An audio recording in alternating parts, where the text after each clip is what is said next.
네, 이 시간 함께 나누실 하나님의 말씀은 마가복음 4장 21절에서 25절까지 말씀입니다. 마가복음 4장 21절에서 25절 말씀입니다. 한 절씩 교독하시고 마지막 25절은 함께 읽도록 하겠습니다. 제가 먼저 읽겠습니다. 또 그들에게 이르시되 사람이 등불을 가져오는 것은 말 아래에나 평상 아래에 두려함이냐 등경 위에 두려함이 아니냐. 드러내려 하지 않고는 숨긴 것이 없고 나타내려 하지 않고는 감추인 것이 없느니라. 들을 귀 있는 자는 들으라. 또 이르시되 너희가 무엇을 듣는가 스스로 삼가라. 너희의 헤아리는 그 헤아림으로 너희가 헤아림을 받을 것이며 더 받으리니. 함께 읽습니다. 있는 자는 받을 것이요 없는 자는 그 있는 것까지도 빼앗기리라. 아멘. 우리는 살아가면서 신앙의 여정을 그렇게 걸어가면서 이런 질문들 한두 번쯤 해보셨을 것입니다. 하나님, 이 문제를 왜 단번에 해결해 주지 않으십니까? 하나님은 전능하신 하나님인데, 능력이 많으신 하나님인데, 이 많은 이 문제들을 그냥 한 번에 그냥 해결해 주지 않으십니까? 그런 질문.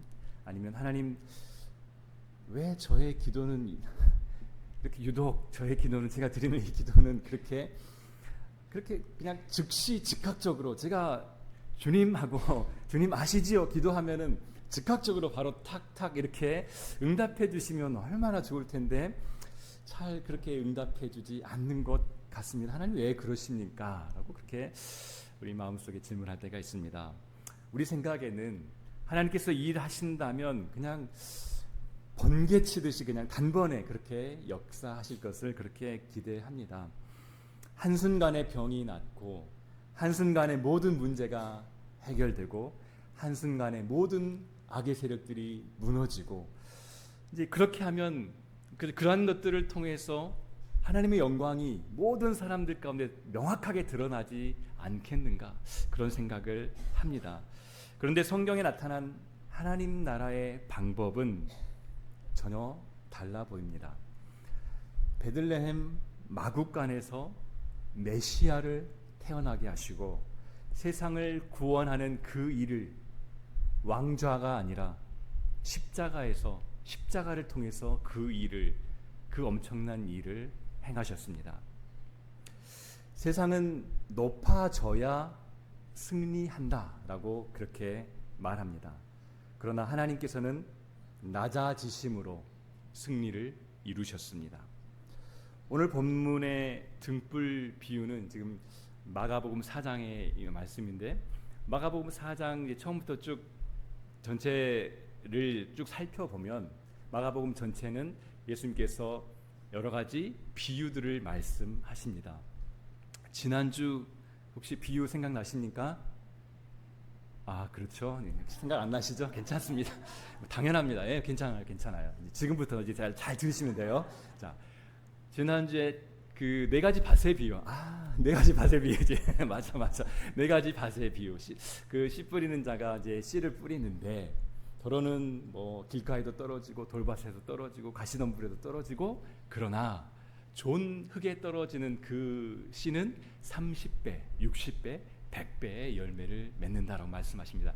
그 비유를 말씀하시면서 제자들에게 너희들 왜 이것을 깨닫지 못하는지, 제자들이 그 무슨 뜻입니까? 물었을 때 제자들이 외인에게는 비밀로 하지만 너희들에게는 이것을 알려주겠다 하시면서 말씀하십니다. 그러면서 천국 하나님 나라는 이와 같다라고 하나님 나라의 비유에 대해서 말씀하십니다. 그러니까 마가복음 지금 전체가 하나님 나라에 대해서 굉장히 강조하지만 특별히 마가복음 4장에 나타나는 그 비유들은 하나님 나라에 대해서 지금 예수님께서 가르치시면서 하나님 나라는 이러한 것이다라고 말씀하시면서 그 비유를 들어 말씀하십니다. 이 네 가지 밭의 비유도 그렇고, 지금 오늘 등불의 비유가 그 뒤에 나오고, 그 뒤에 또 어떤 비유들이 나옵니까? 쭉 읽어보시면 씨를 뿌렸는데 그 씨가 자라나는, 농부가 알지 못하는 사이에 점점 자라서 열매를 맺는, 이제 그러한 그 비유. 그리고 여러분 잘 아시는 겨자씨 비유가 나옵니다.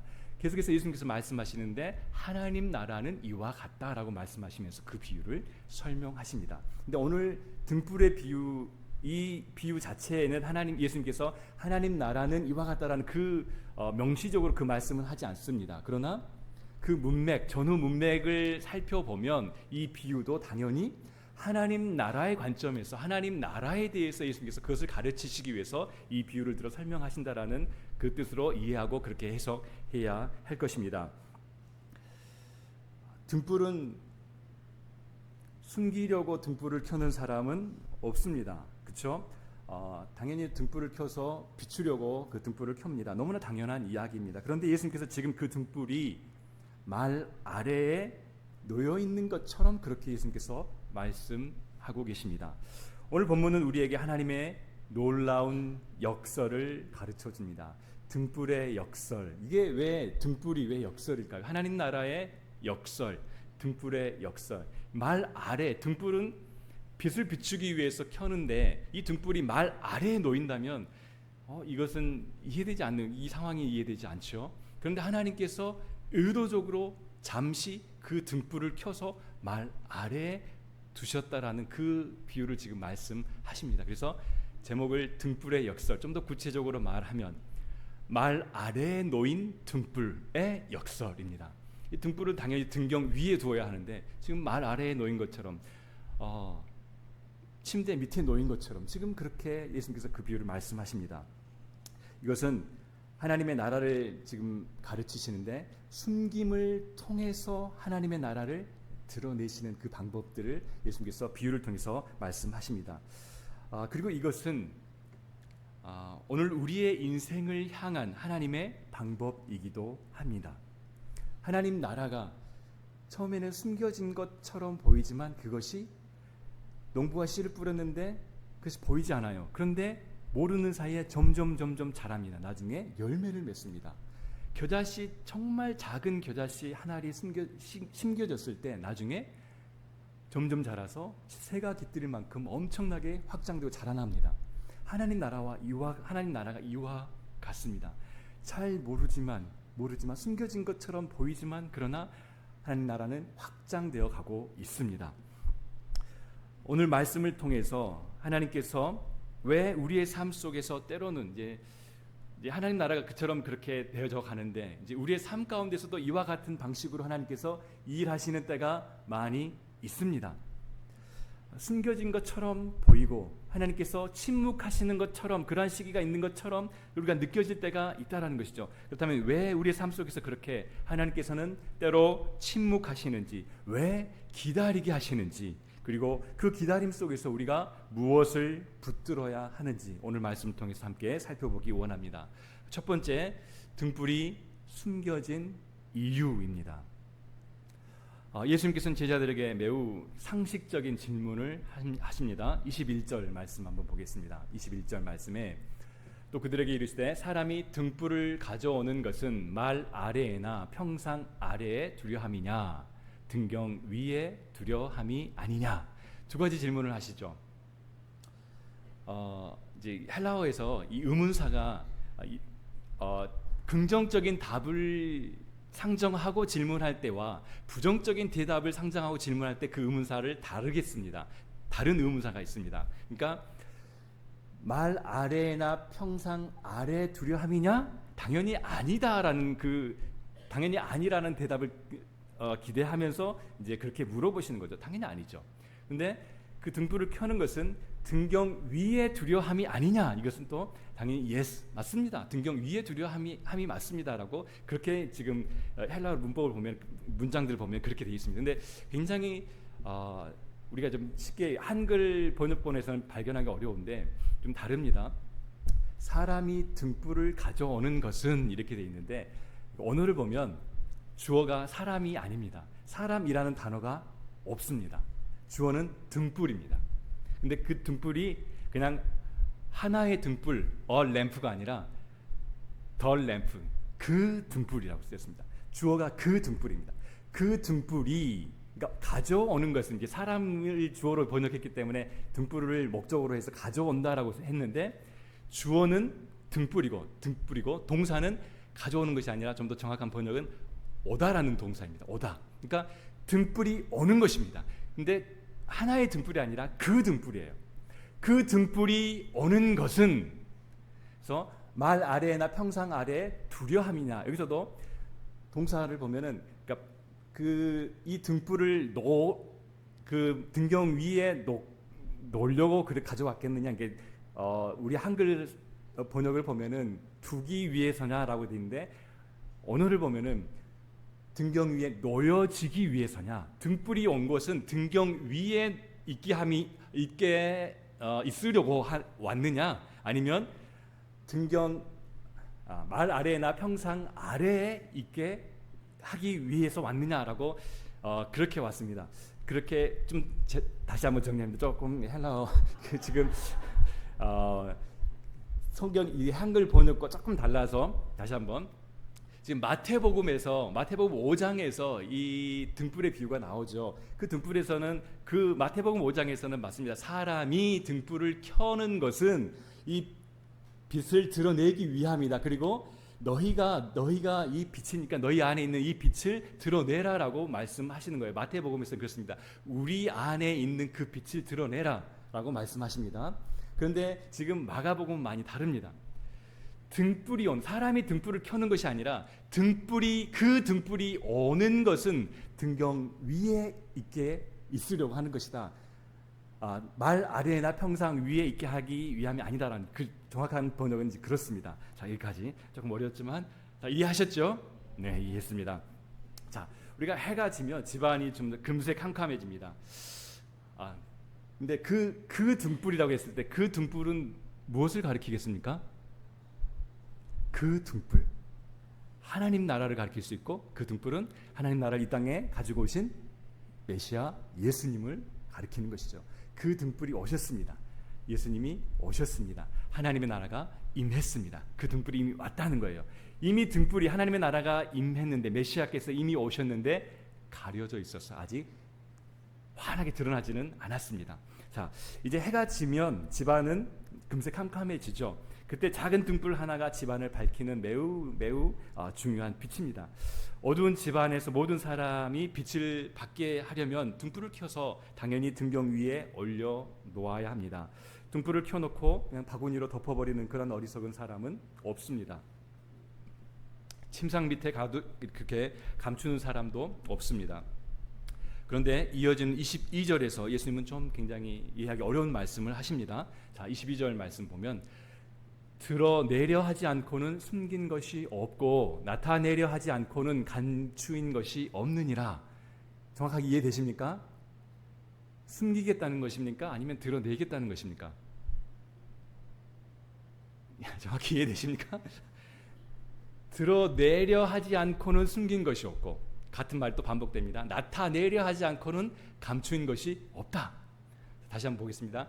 드러내려 하지 않고는, 이 말은 드러내기 위해서라는 말이죠.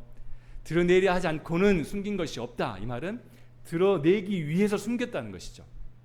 그러니까 숨긴 그 목적이 뭐예요? 드러내기 위해서 숨겼다는 거예요. 나타내려 하지 않고는 감추인 것이 없다. 그러니까 감추인 그 이유가, 그 목적이 뭐라고요? 나타내기 위해서 감췄다는 것이죠. 이해되십니까? 드러내려 하지 않고는 숨긴 것이 없고 나타내려 하지 않고는 감추인 것이 없느니라. 이것은 드러내기 위해서 잠깐 숨긴 것이고 나타내기 위해서 잠깐 감추어진 것이다라는 그런 말씀입니다. 이 말씀을 들으면 이렇게 얼핏 들으면 굉장히 모순처럼 그렇게 들려집니다. 아니, 드러내기 위해서 왜 숨깁니까? 나타내기 위해서 왜 감춥니까? 여기에 바로 하나님 나라의 비밀이 숨겨져 있습니다. 인간 예수님은 사람들의 눈에는 너무 초라해 보이고 너무 평범해 보이고 너무 연약해 보입니다. 그래서 많은 사람들이 이분이 진짜 메시아일 리가 없다라고 그렇게 생각합니다. 하나님 나라가 왔다는데 왜 이렇게 약합니까? 왜 하나님의 나라는 세상 나라를 전복시키지 못합니까? 메시아라면 왜 이렇게 숨겨져 있습니까?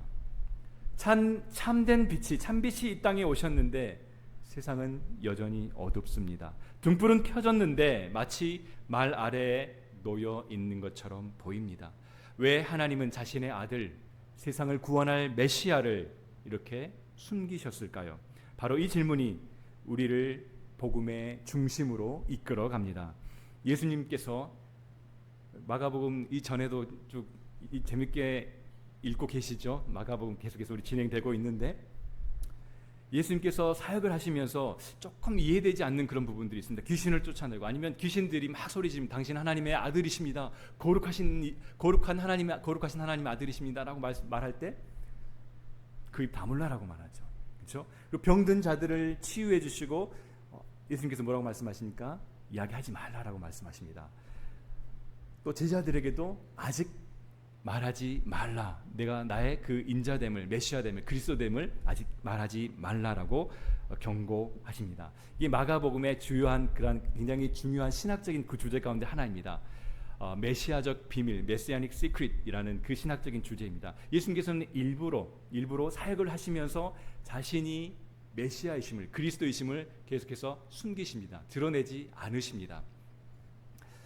당시 유대인들은 로마의 압제에서 이스라엘을 구속할 세속적인 정치적인 그러한 왕을 기대했습니다. 그러나 예수님은 인류를 죄와 사단으로부터 구원하시기 위해서 고난받는 종으로의 그 메시아의 역할을 감당하셔야만 했습니다. 반드시 그 십자가의 사역을 감당하셔야만 했습니다. 그래서 사람들이 기대하는 모습의 메시아가 아니라 사람들이 원하는 방식으로 그 메시아의 사역을, 그러니까 죄인들을, 당시 유대인들의 그 기대했던 바는 하나님의 나라가 임하면 여호와의 날 메시아가 오셔서 죄인들을 싹 다 쓸어버리는 것입니다. 이것이 그들이 기대했던 메시아 상입니다. 그들이 기대했던, 그리고 메시아의 그 사역의 방법들입니다.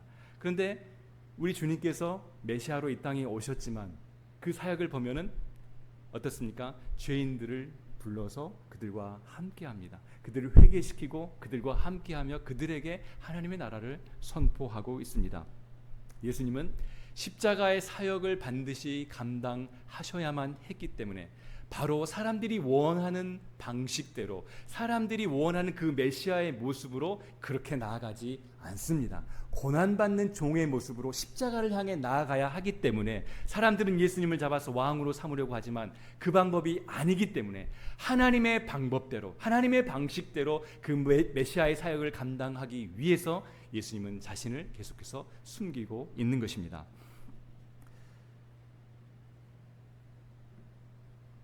하나님께서는 깊은 어둠 속으로 가장 밝은 빛을 들여 보내셨습니다. 예수님께서 참 빛으로 세상에 오셨지만 많은 사람들은 깨닫지 못하고 예수님을 십자가에 못 박았습니다. 그리고 예수님께서는 부활을 통해 생명의 빛으로 예수님이 참 메시아이심을 부활을 통해서 명확하게 보여주셨습니다. 그런데 문제는 예수님을 생명의 빛으로 모셔드린 우리의 삶 속에서도 예수님이 계속 숨어 계시는 것처럼 그렇게 느껴질 때가 있다라는 것입니다. 왜 예수님은, 두 번째입니다. 왜 예수님은, 다음 슬라이드 넘겨주시겠습니까? 왜 예수님은 여전히 숨어 계시는 것처럼 보일까요? 우리의 삶 가운데서 여전히 우리는 예수님을 참된 빛으로 모셔드리고 그분을 참 생명의 주로 모시고 살아갑니다. 그런데 가끔 그분이 안 계신 것처럼, 그분이 침묵하실 때 정말 우리 주님 어디 계십니까? 하나님 어디 계십니까? 라는 그런 느낌이 들 때가 있습니다. 주일마다 우리는 예배할 때 담대하게 그렇게 선포하고 고백합니다. 예수님은 살아계십니다. 예수님은 만왕의 왕이십니다. 예수님께서 온 우주를 통치하십니다. 하나님의 나라는 이미 이 땅에 임했습니다. 하나님께서 다스리십니다. 그렇게 우리는 선포합니다. 그러나 우리가 예배당 문을 나서는 순간 우리는 전혀 다른 세상을 마주합니다. 직장은 치열한 경쟁의 현장입니다. 가정에서는 해결되지 않은 갈등이 여전히 남아 있습니다. 경제는 불안하고 여러 가지 질병은 계속되어지고 인간관계는 쉽게 회복되지 않습니다. 세상을 바라보면 하나님의 나라보다 세상의 나라가 어쩔 때는 더 강력해 보일 때가 있습니다.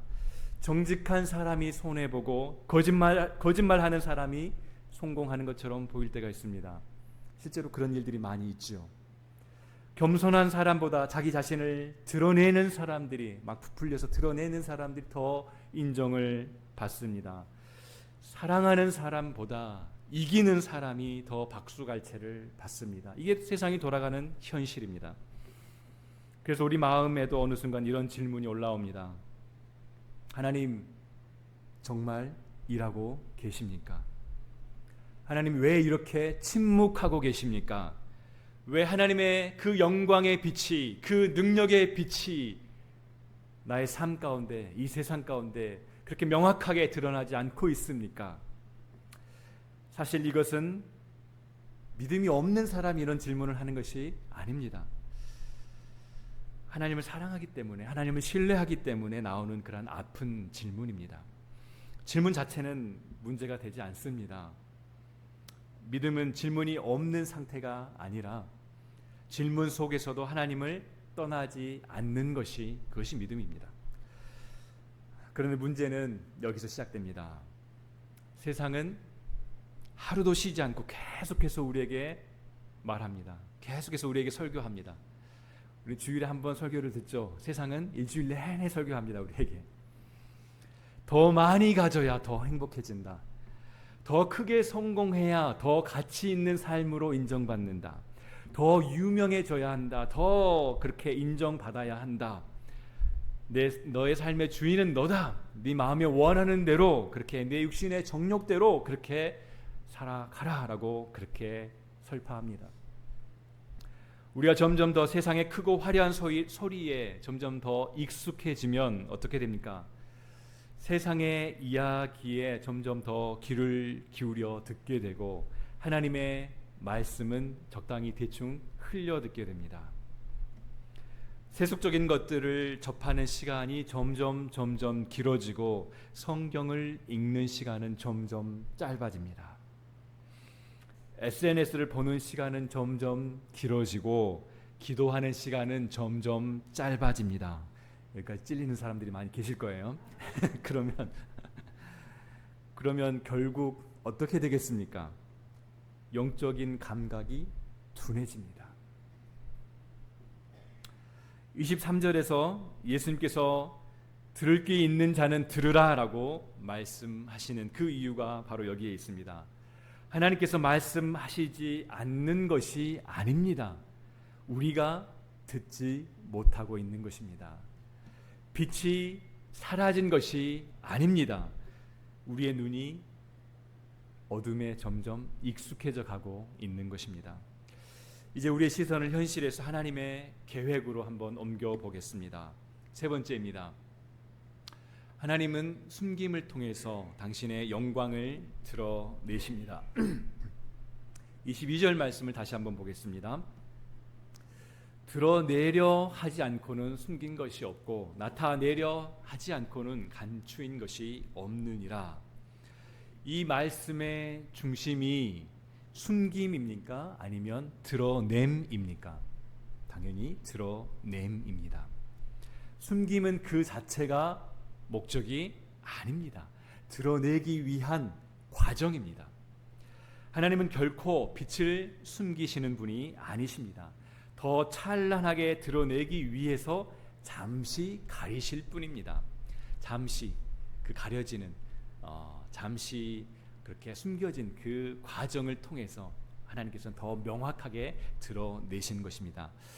생각해 보십시오. 씨앗이 땅에 뿌려졌을 때 땅속에 묻혀집니다. 그러나 그것은 죽기 위해서 묻히는 것이 아닙니다. 열매를 맺기 위해서, 풍성한 열매를 맺기 위해서 땅에 묻혀지는 것이죠.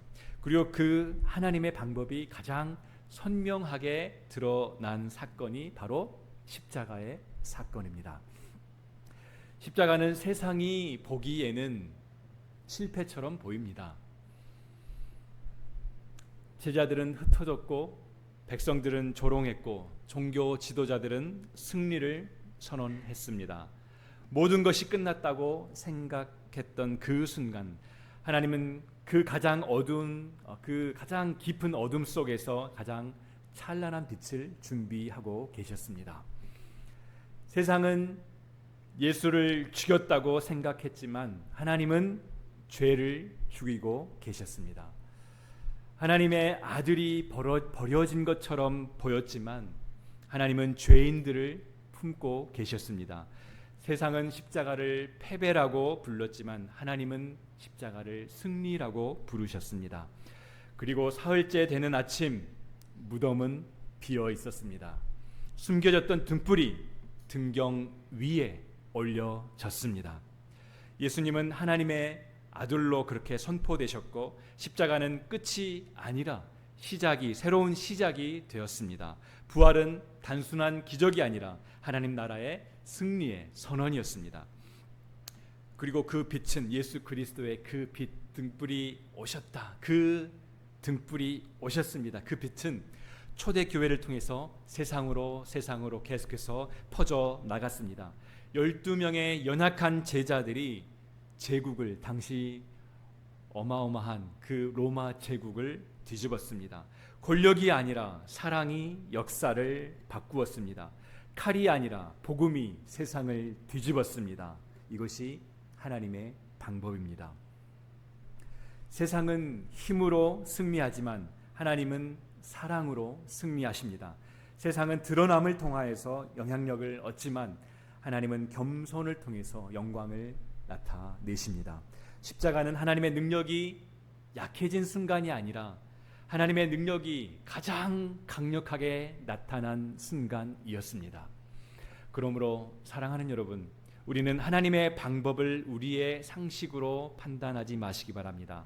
십자가가 실패처럼 보였던 것처럼 오늘 우리의 현실도 실패처럼 그렇게 보여질 수 있습니다. 그런 일들이 많이 있습니다. 실제로 삶을 살아가다 보면. 그러나 하나님께서는 지금도 여전히 그 십자가의 방식으로, 십자가의 방법으로 계속해서 일하고 계심을 믿으시기 바랍니다. 신실하신 하나님을 신뢰하며 나아갈 때 하나님께서는 우리의 약함을 하나님의 능력이 머무는 자리가 되게 하시고 우리의 눈물을 하나님의 위로를 경험하는 그러한 자리가 되게 하시고 우리의 인내의 시간을 하나님의 영광을 목격하는 시간이 되게 하실 줄 믿습니다.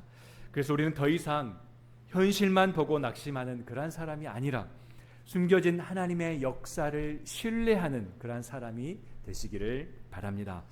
자, 네 번째, 숨겨진 등불을 신뢰하며 그렇게 살아가시기 바랍니다. 혹시 지금 여러분 가운데도 이런 사람도 있을 것입니다. 기도해도 아무리 기도해도 변화되지 않는 그러한 자녀가 있을 수 있습니다. 자녀가 아니라 정말 왼수처럼 보일 때가 있습니다. 정말 하나님 앞에 돌아오면 좋겠는데 말을 안 들어요. 내 마음대로 내 뜻대로 되어지지 않아요. 하나님께서 하실 일입니다. 아무리 기도해도 돌아오지 않는 그런 자녀들이 있을 수 있습니다. 또 오랫동안 기도하지만 쉽게 회복되지 않는 그런 질병으로 고통받는 분이 있을 수 있습니다. 계시죠? 또 끝이 보이지 않는 그런 경제적인 그런 어려움 가운데 있는 분도 있을 수 있습니다. 또 어떤 분들은 때로는 너무 지치게 만드는 그런 인간적인 그런 관계 속에서 아픔을 계속해서 겪고 있는, 그것이 이렇게 쉽게 해결되지 않아서 관계 속에서 계속해서 끊임없이 통증을 느끼고 있는 그런 분도 있을 수 있습니다. 그러한 현실의 문제들 때문에 하나님께서 멀리 계신 것처럼, 하나님께서 침묵하고 계시는 것처럼 그렇게 느끼고 계시지는 않습니까? 오늘 본문은 분명하게 말씀합니다. 등불은 꺼진 것이 아니라 잠시 숨겨져 있을 뿐입니다. 하나님은 우리를 잊은 것이 아닙니다. 하나님은 침묵하고 계시는 것이 아니라 우리가 아직 보지 못하는 방식으로, 우리의 생각으로, 우리의 시선으로 바라보았을 때 보이지 않고 우리의 그 틀 안에는 잡히지 않는 그러한 하나님의 방식대로, 하나님의 방법으로 여전히 계속해서 쉬지 않고 일하고 계십니다. 오늘 예수님은 우리에게 들을 귀 있는 자는 들으라 라고 말씀하십니다. 무엇을 들으라는 말씀입니까? 주님의 말씀을, 생명의 소리를 들으라는 것입니다. 영적 세계에는 놀라운 원리가 있습니다. 말씀에 귀를 기울이는 사람은 더 점점 많은 은혜를 받아 누리게 됩니다. 말씀에 순종하는 사람은 더 깊은 깨달음을 받게 됩니다. 얻게 됩니다. 작은 빛에 순종하는 사람은 더 큰 빛을 경험하게 됩니다. 그러나 말씀을 대충 흘려듣는 사람은 영적 감각을 상실하게 됩니다. 점점 영적인 감각이 무뎌지고 잃어버리게 됩니다. 그래서 25절에 예수님께서 말씀하십니다. 있는 자는 받을 것이요 없는 자는 그 있는 것까지도 빼앗기리라 말씀하십니다. 말씀에 반응하는 사람은 점점 더 하나님의 나라를 깊이 경험하게 될 것이고, 말씀을 거부하는 사람은 점점 더 하나님의 나라로부터 멀어지게 된다는 영적 원리를 말씀하고 있습니다. 사랑하는 여러분, 그 등불은 이미 오셨습니다. 십자가와 부활로 그 빛은 이미 세상에 비추기 시작했습니다. 그리고 우리 주님께서 다시 오실 그날, 지금은 믿음으로만 바라보는 그 빛이 온 세상을 가득 채우게 될 것입니다. 그날에 땅의 모든 영혼들이 그 빛을 명확하게 또 온전하게 보게 될 것입니다. 그날을 소망하며 오늘 또 빛 대신 주님을 신뢰하며 그렇게 한 걸음 한 걸음 걸어가시기를 바랍니다. 우리가 어둠 속에서도 신실하신 주님을 신뢰하는 그 믿음을 가지고 걸어갈 때 세상은 우리를 통해 빛 대신 주님을 더 밝게 보게 될 것입니다. 매일의 삶 속에서 빛 대신 예수님을 신뢰하며 예수님을 드러내며 살아가는 우리 모두가 되시기를 주님의 이름으로 축원드립니다.